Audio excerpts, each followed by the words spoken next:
Hi, Clive Bailey from Farming Forum, Lamma 24, day 2. Popped by C. James on the Dale drill stand. Need no introduction, James, because a Dale drill was actually one of the first direct drills I ran way back, I think 16, 17 years ago now. Yeah. So we're really interested to see what's changed, how they've evolved over that time, if you want to take us through a bit, yeah? Yeah, absolutely. So I suppose here we've got a up-to-date 2024 4-meter Eco-M. And yeah, we've tweaked and changed the design since you had one, Clive. The few little tweaks, such as the press wheel. So we've moved to a press wheel that allows us to actively close the slot created by the tine, compress the seed soil around the seed, but it works well with our variable row spacing. So the drills, the eco drills, have always had a variable row spacing between 12.5 and 25 centimetre rows. Yeah, that was a really useful feature that you could change that or do seed and fir or paired rows. And I think that versatility in the drill has always been a good selling point. But that press wheel now, even at 25 centimetres, is closing the seed soil around the seed and making sure we've got good seed soil contact for good establishment. So one of the things that stands out to me straight away is we're hopper on top design again now, whereas we were like a seed cart at the back. Absolutely. Is that the whole range now, or do you still do that seed cart version? Still do the seed cart at the back. So obviously when we started, that was the only offering.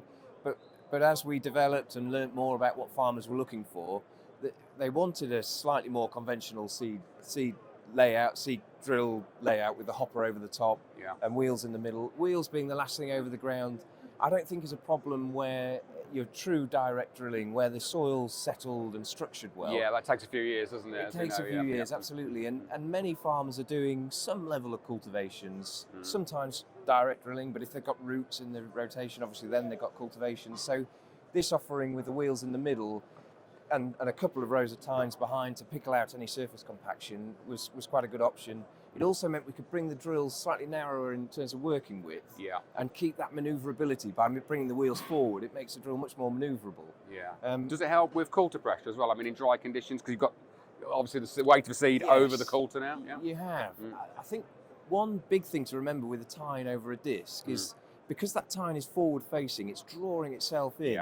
And you don't need as much coulter pressure, but definitely packing pressure. That pressure, we can adjust the hydraulic pressure to the rams and put that pressure down onto those press wheels and firm the seed around. Tine's definitely, I found, better in that kind of situation. Hard and dry, the discs they want to ride out unless you've got really massive coulter pressure on the disc. So yeah, that's definitely one of the big pluses for a tine drill. And the overall weight of the drill can be lower, which in an autumn like we've just had, wet seed beds. But yeah, so we do the layout with 4 different options now. With a small, which is 3-point linkage mounted, 3 meters to 5. This is our M or medium size with the wheels in the middle. Again, from 3 up to 8 meters.